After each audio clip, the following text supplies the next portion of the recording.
Tá comendo banana com farinha láctea. Olha lá, Keka, o que você acha da banana com farinha láctea? Eu pego, tipo, uma colherada deles. Aham. Aí gruda tudo no céu da boca. No dente. Olha a farofa.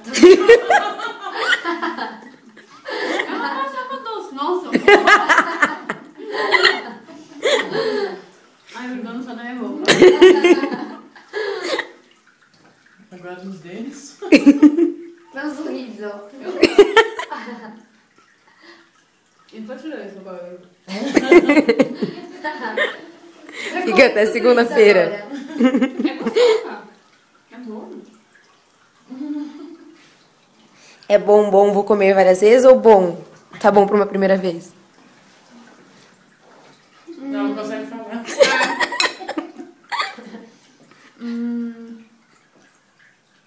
Tem gosto de interior.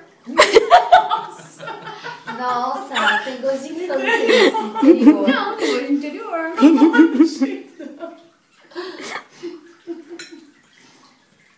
Fala farofa. Não. Dá um oizinho, Gi. E Keka, você vai pro YouTube, tá? Você vai pro YouTube. Você nem tem canal lá, ó.